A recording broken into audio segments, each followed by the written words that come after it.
Latvijas izlases basketbolistis godam aizvadījušas Eiropas čempionāta grupu turnīru, iesoļojot nākamajā kārtā ar 2 uzvarām un dalīti 1. pozīciju. Jau trešdien 19:00 pēc Latvijas laika meitenes gaida tikšanās ar mājiniecēm polietēm, kuras līdz šim spēlējušas nestabili, toties nevarēja sūdzēties par skatītāju atbalstu. Latvietēm uzvara pār Poliju garantēs neko citu, kā vien vietu ceturtdaļfinālā. Polijas izlases no mums baidās. Par to liecina tas, ka otrdien šīs izlases galvenais treneris, uztraucoties, ka zālē ir latviešu spiegi, izdina no treniņa visas žurnālistus, tajā skaitā arī FIBA pārstāvjus, kas ir rupšs noteikuma pārkāpums. Par savu rīcību poļi šķirsies no 1000 eiro. Latvijas izlase otrdien nolēma trenēties mazajā treniņu zālē, kur aizvadīja vieglu treniņu.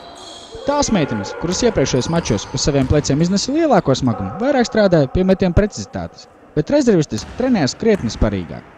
Pie tam kopā ar viņām arī izlases galvenais treneris Džordžs Dekalakos, kurš pirms otrā apļa noskanots kaujiniecis.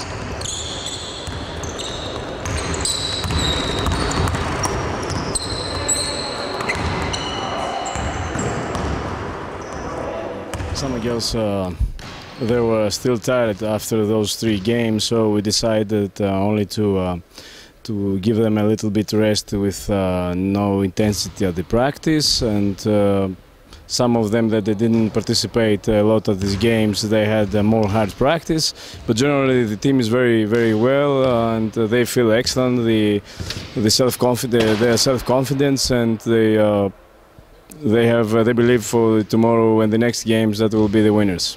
But Poland, we know that it's going to be a hard game for many reasons, and probably the main reason is that they play home and they're going to have the support of their fans. They're thirsty for basketball, and because we've seen many times, also they're going to have the support of the referees. So for that reason, we have to do everything double, like if I can say that, you must be double concentrated, pay double attention on everything, on details. It's a good team, but we think that we are better and we have the trust in win the game. Džordžam Dekalakosam par to, ka pret polietēm klāsies smagi, piekrita arī komandas ārsts Viesturs Lāriņš. Protams, ka būs grūti cīnīties ar 6 laukuma spēlētājiem, mūsu 5, jo publika plus vēl tiesneši, varbūt tas nozīmē, ka 5 pret 7 nāksies spēlēt, bet viņas būs gatavas. Pirms čempionāta komandai tika izvirzīts uzdevums tikt ceturtdaļfinālā, kas daudziem basketbola speciālistiem likās nereāli, taču šī uzdevuma izpildēji ir nepieciešama vairs tikai viena uzvara.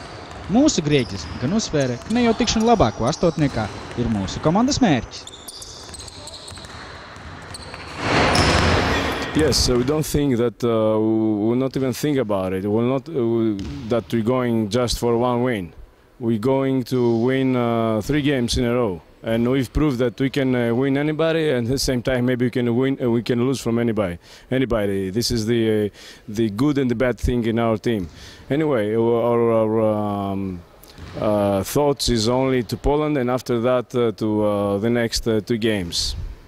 And but at the same time the Polish players know them as well. But I don't think in modern basketball all players know each other like we know very well France. The French players know very well our players. So they have met almost every year, exhibition games, EuroLeague games, almost everywhere. So I don't think that's going to be any problem at all. The most important thing will be to stop their center Kobrin, who for them, according to the stats, is probably the half team. She is the leader on rebounding, she's the leader in scoring, she's the leader on blocking. So I think number 1 target is to isolate Kobrin out of their game. We'll try to at the beginning to put her in a foul trouble. We shall see, but we will not focus only one style of play, because that maybe will make us a little bit slow, and probably it will not be our game. So of course we'll try to put her in foul trouble, and then we'll continue our game. Pirms čempionāta pirmās spēles pamatīga temperatūra bija Elīnai Babkinai, bet tagad viss esot kārtībā. Bet tomēr par mūsu izlases meiteņu fizisko kondīciju visvairāk āleši zina ārsts Viesturs Lāriņš, kurš nomierinās visus, jo nekāda problēma ar veselību mūsu daļavām neesot. Dok, pastāstiet, kā jūtas mūsu meitenes pirms rītdienas spēles? Es domāju, ka viņas jūtās ļoti labi. Šodien ir tāda vieglāka, nav atpūtas diena, tāds viens treniņš, un pēc vakardienas lieliskās spēles viņas jūtās samērā labi, jāsaka. Īpaši Kristīna Kārkliņa.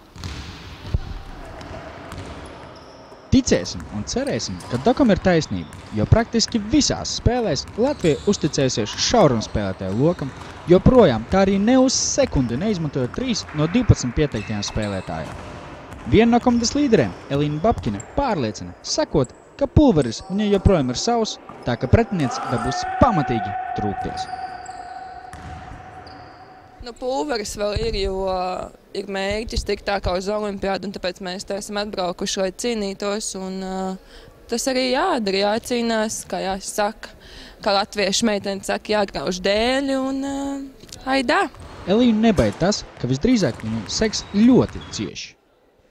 Nezinu, vairāk būs jāskrien, būs vairāk jādomā, lai nepieļaut vairāk kļūdas.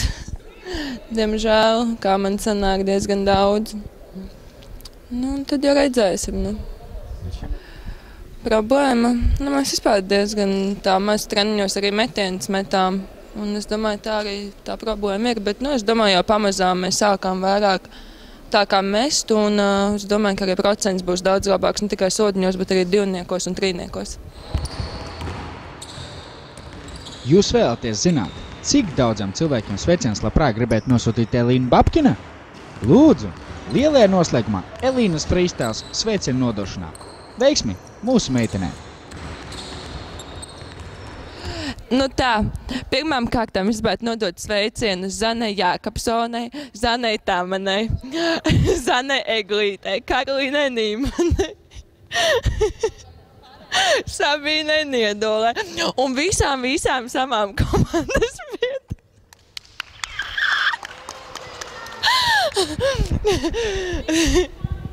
Jā, un visiem faniem. Čau, māmu, čau, tēti. Kas ir kombuļīnes? Čau, kombuļīnes. Jā, un vēl es gribētu pateikt, čau, māsiņa. Es ļoti ilgojos, bet es vēl gribētu nodot un pateikties liels paldies Lienai Priedai, ka viņa man atvesa no veikala manu mīļāko apelsīnu sulu, kuras saskāpa.